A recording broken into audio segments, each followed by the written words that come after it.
Hi, this is Wesley, and today I have with me my good friend Mitchell. So, thank you for tuning in to the Underground Geek Shack. We are going to be talking about Spider-Man No Way Home, right? Right. Cool. So, hey, do you want to know something? Yeah, sure, why not? The multiverse is real. Absolutely. Let's dive in. Alright, so, I still can't believe that this movie is 2 hours long. Yeah, the Marvel movies have been varying. I think this has been the longest one in this Phase 4 so far. Yeah. It's very involved. A lot of moving parts. Because, first we start off with our Spider-Man, Tom Holland. Right. Which, in my notes, I basically just referred to him as Earth 616. He's not my Spider-Man. My Spider-Man, we're going to get into that. Not my Spider-Man. The MCU's version of Spider-Man. Right. My Spider-Man is Tobey Maguire. Okay, since you let the cat out of the bag, Tobey Maguire. Anyway. Yeah. But, since we start off with the MCU's version of Spider-Man, right. And, you see that it picks up from Far From Home left off. And now everyone knows, oh snap, Spider-Man's Peter Parker. And who saw that coming? That's never been done before. Yeah. It's been done in the comics. In the comics, yeah. But never been done on screen, cartoon, live action, or otherwise. Has it ever been done? I don't think it's even ever been done in a video game. Aunt May is known. And Mary Jane obviously knows. But other than that, it's always been those two people. Mm-hmm. That's it. Yeah. And then it's just like, now that the fact that the entire world knows, then it's like, well, you can't keep this a secret now. Well, to draw this parallel, and this is a completely different superhero from a completely different franchise and a completely different brand. Like, let's think, what if everybody knew Batman was Batman just one day? How would that would change everything like that? That would definitely change everything. Right, and now everybody knows Peter Parker. He's Spider-Man. Here we go. It's almost... What do we do now? The weird thing is that, even though, now that everyone knows that, that Peter Parker is Spider-Man, it's weird because now I'm thinking back to, I think it was in one of the comics where, I think it was a huge civil war that was going on, and so Spider-Man was having to fight Hobgoblin and everyone else. Right. And then it got to a point where Hobgoblin was like, oh snap, you're Peter Parker. And then it was just like, how the heck do you know that I'm Peter Parker? And then it wasn't just the fact of, yeah, I know you're Peter Parker, but now I'm going to actually go after your loved ones. And I'm just like, does Hobgoblin actually know where these people live? And then it's like... Well, if he knows who he is, probably. Yeah. And then I was like, wait a minute. And then it was interesting because everyone else around was like, oh snap, he's just a kid, he's just a teenager. You mean to tell me we've been saved by a teenager multiple times and nobody thought to... Well, call back to the second Spider-Man with Tobey Maguire. You didn't know who he was, but on the subway his mask comes off, and everybody looks at him, he's just a kid. He's no older than my son, a guy said. Yeah. Man, some of you are not going to know that reference because you're too young, and that's okay. Anyway. Don't worry, I'll put something in so they at least know. Right. But just, you don't know who he is, but that draws that parallel back to this movie. Yeah. He's just a kid. He's just a kid that can do these amazing things. Yeah. And then, What now? I'm jumping around. Right. So. Me too. I went back 20 years. You jumped in that time machine real quick. Yeah. I mean, well, that's what this movie does. Yep. But the thing is that, because now I was thinking about, because, you know how, in most times you have, a singularity point, right? Right. And so, for Tobey Maguire, it was Uncle Ben. Right. For Andrew Garfield, it was Uncle Ben. It was Uncle Ben. And then, I think in order for it to have happened the way it happened, it had to be Aunt May. And I just want to say, I'm so glad that Marvel and the MCU did not kill Uncle Ben again. I did not want to see him die again. I was so glad that he was already dead. Thank God that Uncle Ben was dead before this whole thing started. Yeah. Because nobody wanted to see him die again. I was trying to figure out, I was like, please don't bring Uncle Ben back into this. Not again. I've seen that man die twice. Yeah. And it sucked both times. Oh, yeah. And then, even with the way how May had to go out in this one, it was still heartbreaking, though. Right. And Spider-Man, in order to be Spider-Man, has to have tragedy. Yeah. He's that guy that gets all the way to the point where he's like, okay, everything's going to be okay, and then something, bang, it's not. Yeah. That's what makes Spider-Man Spider-Man. Yeah. So, and the fact he's that tragic hero. Yeah, he's the tragic hero, and then the one thing that you can also learn from him is that, you know, Spider-Man always gets back up. No matter how much he gets beaten, he can always get back up. Unless he gets turned to dust. No, yeah, unless he gets blipped. Yeah. In game. But, like, you know, it's trying to figure out... I guess one thing that you can kind of take, that I kind of took away from this is that, like, one, you need time to grieve for, you know, the people that, you know, that have lost. Yeah, anybody that has experienced loss. In this year, my grandfather passed away, and that's still, my family, my loved ones are still dealing with that. Yeah. So, and it's cool to see those parallels in a movie, in a superhero movie, because who predominantly watches this? Us. Yeah. And kids. Yeah. So, kids, everybody experiences death. Yeah. So, it's good to have that in a movie and make it relatable for all ages, in my opinion. Oh yeah. And this movie does a very good job of that. Oh. But then the interesting thing is that it also parallels the villains as well. Because, like, I think it was the way how Doc Ock said it when he was talking about Norman. And he's like, either Norman's still alive or you're just chasing a ghost. Yeah, and it was awesome. Awesome how they put that together. Yeah. Because they knew about each other. Yeah. And when they meet up in the basement or whatever it's called, basement, and doctors, yeah, there you go. I'm not stupid. And when he meets up there, and he's like, you should be dead. And Osborn looks at him like, what the hell are you talking about? Yeah, I'm not dead. So you died 2 years ago. And everybody's just trying to figure out what happened. Yeah.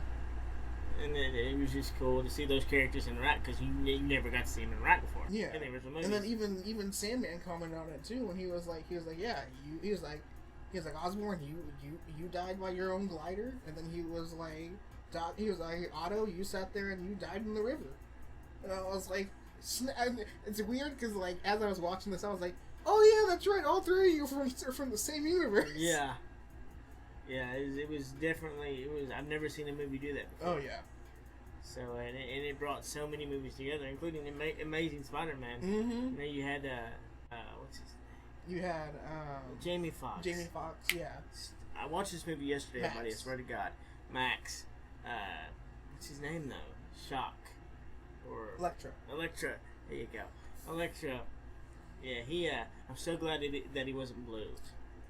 Like at first he was, like from that far away distance. Yeah, but that was just the pop of the. Yeah, okay. I was just thrilled. I'm glad that he wasn't blue. I'm glad that they went with his comic design. Yes, and Marvel in this phase of movies, you see them start to get back to the original. Yeah. Like this is the way they look in the book. This is where they're gonna look on screen. Yeah. And I think that's awesome. I mean, they've always done that to an extent, but this phase 4, this next timeline of movies that we're going into. Yeah.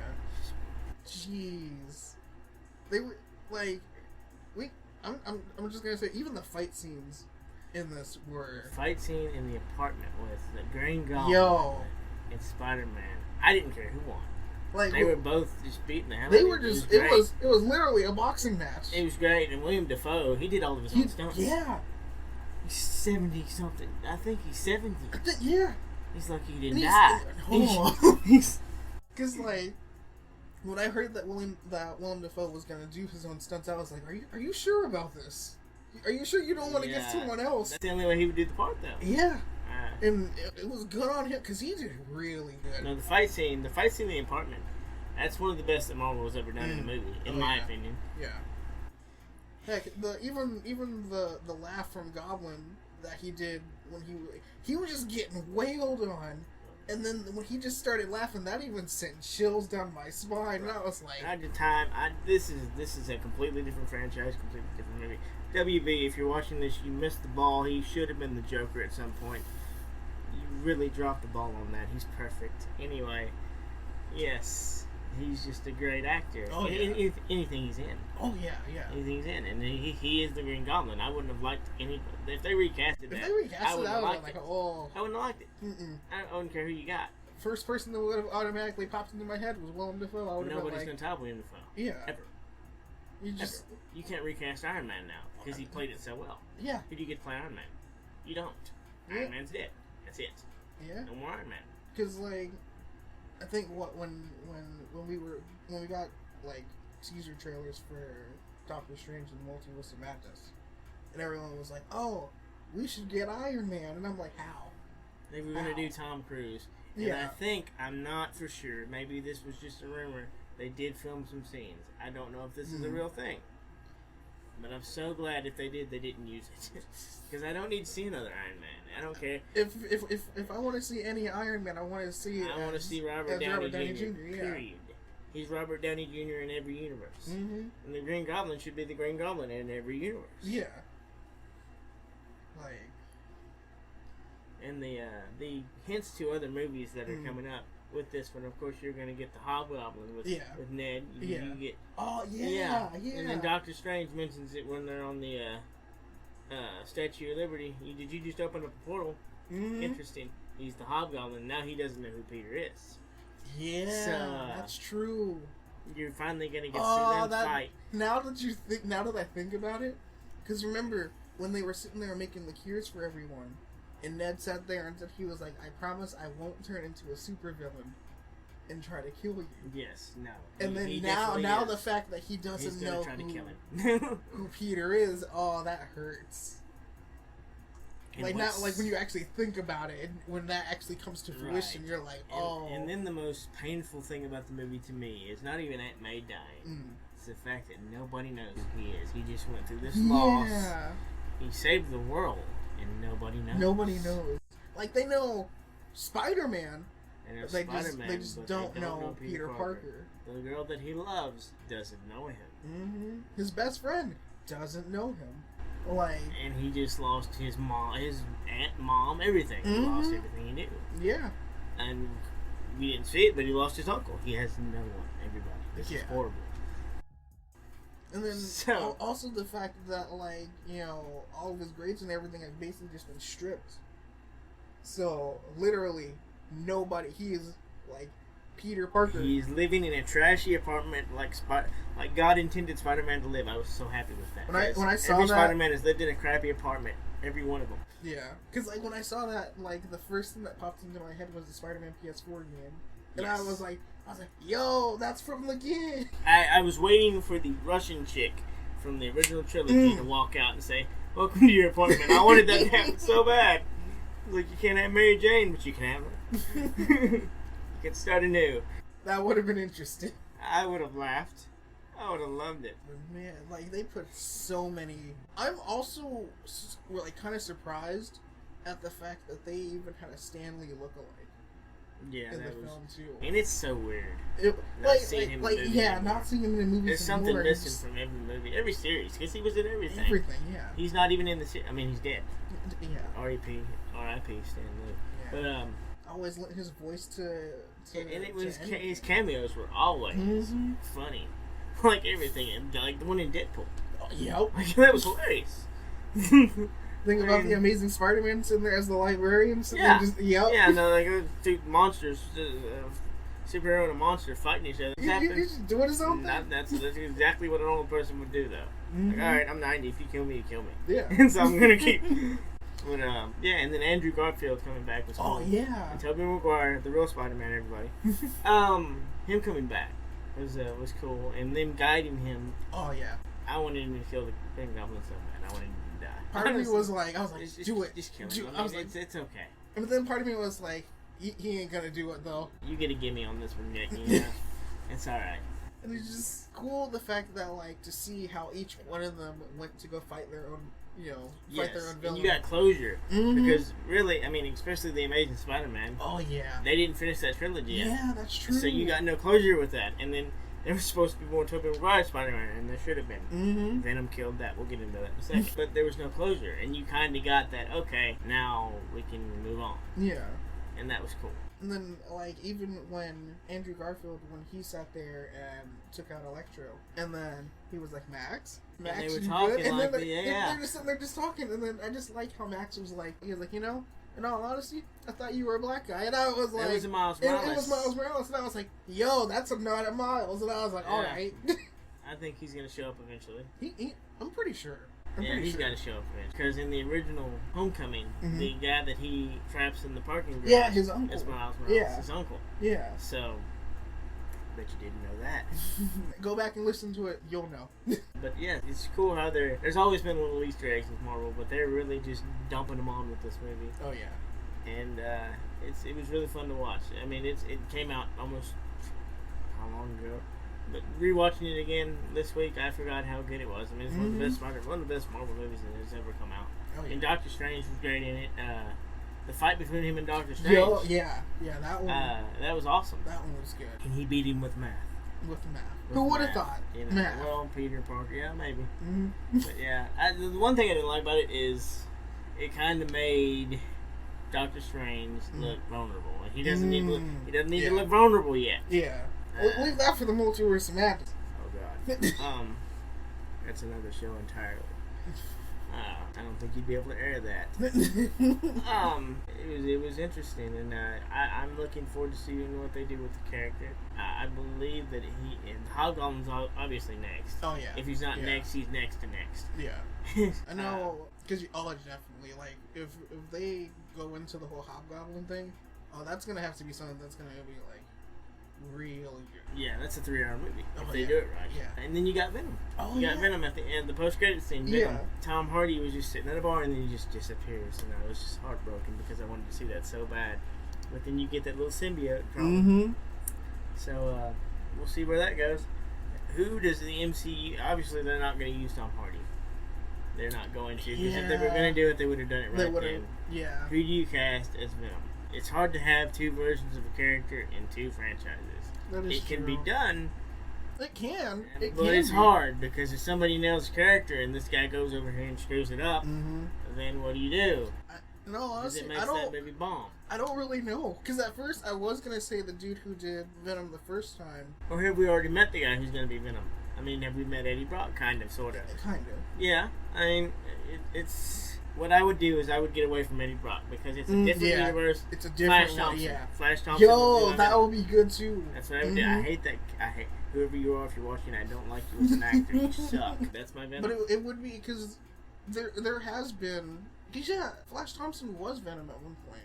He was a long time ago. And I feel like that would be that would be a good... You can pull that off now. Yeah, because since he doesn't know. I mean, nobody's there. I mean, he's not going to be reporting for the Daily Bugle and not getting into politics. But if you've seen InfoWars, they basically models the Daily Bugle. Somebody's going to know what I'm talking about, and they're going to laugh their ass off. My bad word. Anyway, it's hilarious. If you don't know what it is, Google it. Just look at the set. Don't listen to anything that Lunatic says. Just look at the set. Anyway, it's the funniest thing. I laughed at it because I know it was. But J.K. Simmons coming back. Yeah. He was in the original trailer. Man, he made his made scenes with he stole every scene he did. Like, you think about the wedding, like in The Office, in the third one, when the secretary says, "Moa, when your wife called, she lost your wallet. Thanks for the good news." That's a great line. Yep. Every husband can relate to that. I mean, every boyfriend can relate to that. And then when they're at the wedding, don't open the caviar. Yep. He's not concerned that his son just got dumped at the altar. Don't open I can send that back. Yeah. I can get my money back. That's awesome. He's like the ultimate. Like, I want to hate him, but it's just, you're funny. Because like, we all know that jerk that you really want to dislike. Yep. But he's just I'm that jerk. I don't know why. Like, as you were talking about it, I thought back to. I'm older than you. I thought back to when he was trying to. I think it was in Spider-Man 3, and he was trying to call for Peter, and then he was like, "Dang it, where's Peter?" And so like he looks at this little kid. He was like, "Hey kid, give me the camera," and he was like $100. And he was like, "Camera, that's extortion." He just takes it, and I'm like, "Oh my gosh." But man, you're right that like he steals almost everything that he's in. He's just a good actor. He's good in that show, and we're getting off topic here, but he's good in that show. Invincible. He's Omni-Man, and he's a good actor in that show too. But he's just so good. He's just a good actor. I remember when we're still going off on this tangent, but like when I was watching Omni-Man, and I watched someone do a reaction to some of the lines from Omni-Man. Oh yeah. And somebody was like, "Who hurt you?" No, yeah, he's rough. I watched Invincible not knowing what it was. Because everybody where I worked was like, you gotta watch this. I don't watch anime until just recently. And it was it's unlike anything I've ever seen. Oh yeah. He's so violent. Oh yeah. Like, he's angry. He needs counseling. Yeah, that counseling would probably help. Yeah, he's just such... it's a family show. Don't let your children watch Invincible. It's a cartoon, but it's not for children at all. Let them watch Family Guy or South Park before you let them watch Invincible. Just a good actor. He's good in everything he's in. His commercials, his farmer's commercials, his insurance commercials. The fact that he's willing to come back and do something like that, even if it's just a small role, well, they'll bring him back. Oh, yeah. I'm sure they will. Yeah. I mean, he's Commissioner Gordon. He's John Jonah Jameson, and he's Commissioner Gordon. What's not to like about that? That's like the ultimate combination. Mm-hmm. But obviously, at the end of this movie, you get into the Multiverse of Madness. Won't get into that. The one thing we will get into, though, because remember during the whole fight, how the spell actually breaks out. You get to see some characters. You see some other, yeah. And so I was Wolverine is there, everybody. He's there. Craven was also there too. Craven's there. They're making that movie too. They're gonna have two Craven. We're gonna have two of everything. Oh yeah. And it's an embarrassment of riches, but it might be trash at the same time, and I'm worried. Because like, Deadpool was in there. He was in there. Everybody missed that. He's in there. Craven. I saw Craven there, and then I also saw someone who looked like Madam Web. Yes. And they're making her movie. So I'm waiting on that one. Yeah, they're making her movie. So I think that you can have two characters. Like I said, you can do Flash Thompson, but if you're going to make all these movies, you can have two movies. You can have two Madam Webs. You can't have two of everything. Yeah. They're going to have to just bite the bullet, make the money, and blend everybody together. That's the best way to do it. That's the only way to do it. Look, everybody, you're going to make money. Greed is not a problem here because you're going to make $100 million every time you do it. Yeah. I'm going to go see it twice. So I'll probably see it 3 times. Well, I'm not going to do that because I have bills. But, yes. I mean, the options we are in, we thought the golden age of superhero movies was gone after Endgame. At least a lot of people did. Yeah. But now we're starting to see, we're just in the middle of it. And that's exciting as a fan and as a nerd. Oh, yeah. We're getting into the multiverse now.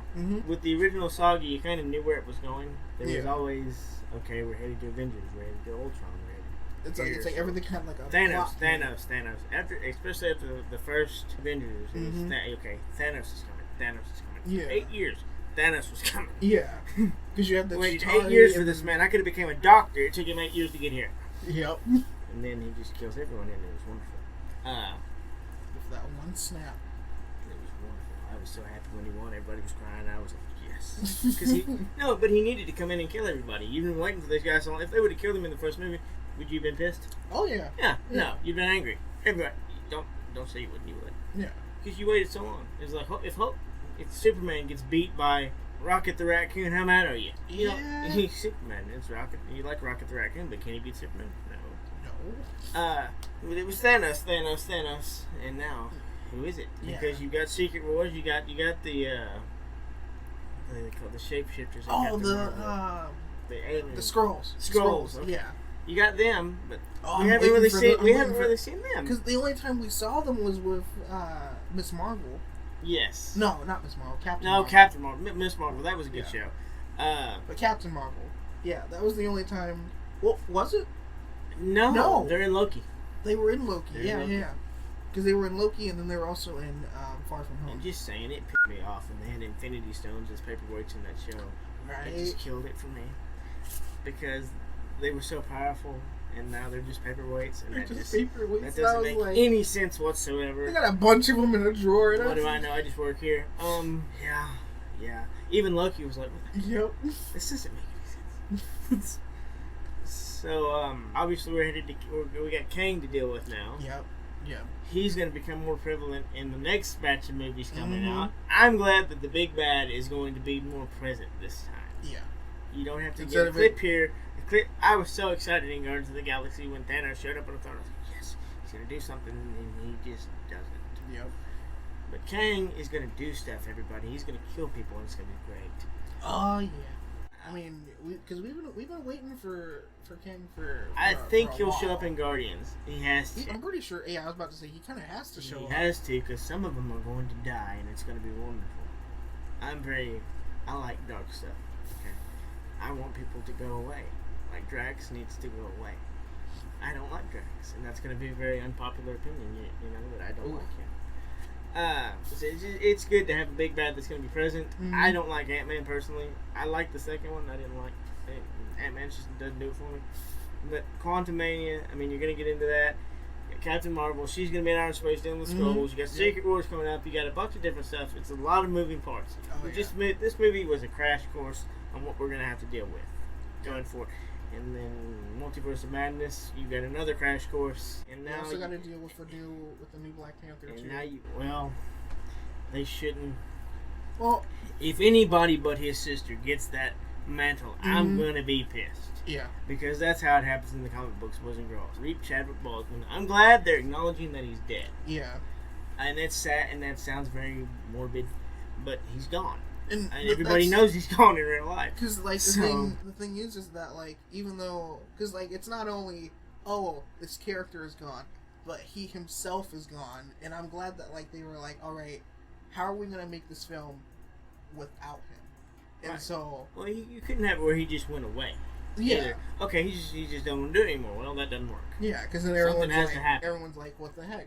You did it for all this time, and now suddenly you just don't want to do it? I think they're going to do Killmonger just because of Michael B. Jordan. Mm-hmm. I could live with it, but it wouldn't be accurate. I'm an accuracy guy, and I give them leeway, obviously, because every movie's not going to be accurate. Yeah. But his sister needs it. Yeah. She's a great actress, too. Oh, definitely, yeah.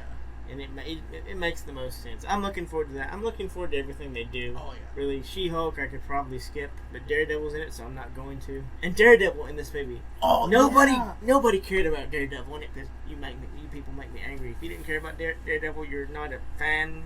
You're not even human. Because, like, when he showed up, I was like... Because at first... I watched the Netflix show. I popped. I watched the Netflix show, and then when No Way Home came out, and I was like, alright. Because when they kept saying, "Oh, you're going to need to lawyer up," I was like, "Well, no, it made the most sense to me because Matt Murdock is in New York, and he is technically, for those of you who didn't know, the Netflix shows that timeline is technically in line with the movies. They just didn't acknowledge each other. Yeah. So, in all actuality, Luke Cage could show up at some point. True. Jessica Jones could show up at some point. The Punisher could show up at some point. Mm-hmm. Please don't ruin the Punisher, Marvel or Daredevil. Please, please. Rated R or nothing. All these characters, X-Men, they're coming. Mm-hmm. They've been mentioned. Oh yeah. Like I said, you've seen Wolverine in the when the sky opens up. Mm-hmm. Storm, Professor X is in. Yeah, because he is in Doctor Strange. Yeah. Fantastic Four. Because like of course they're probably gonna have to sit there and redo. They're gonna recast. Yeah. With Mr. Fantastic, and that makes me angry because John Krasinski is perfect, mm-hmm. and then Emily Blunt, they're the right age. Yeah. Everything works. As long as it's not like the last Fantastic Four, then I'm good. Yeah. I'm one of the people that liked the original Fantastic Four. The original, yeah. Because they had Jessica Alba in it. I love you. Anyway, just because of that, it didn't have to be accurate. It just had Jessica Alba in it. It's golden. I mean, really, what's not to like? But I still liked it though. It was still good. Jessica Alba's in it. What's not to like? I mean, think about it. But Chris Evans was in it too. What you think? Who cares? Jessica Alba is in the movie. But it just getting it's a work it's opened up a whole world of possibilities like we've never seen before. We thought connected movies and connected universes were great with the first saga. Mm-hmm. Now you got 6 or 7 movies coming out every 2 years. Mm-hmm. And now it's just different franchises and different studios that have never really interacted before on screen. Yeah. So. In the cartoons, like on Disney Plus, they matter now. Watch What If anyway, even if you don't. Yeah. Everything matters now. I mean, the new X-Men '97 cartoon they're coming out with matters. Yeah. They're connecting cartoons with actual people. Everyone, this is cool. But it better be like the Space Jam, where like that half is like cartoons when they show up. That would be awesome. Yeah, man, I want to see Wolverine in his suit eventually. Oh, yeah. I'm going to be very upset if that doesn't happen. We went way off the rails, but this is great. But it's been good. I think we should probably start wrapping up. That's fine. It's your show, buddy. But, so, Mitchell, thanks for coming on. Thank you for having me. I enjoyed it. Thanks. I hope you've enjoyed listening, and we'll see you soon. Thanks for listening to The Underground Geek Shack. See ya.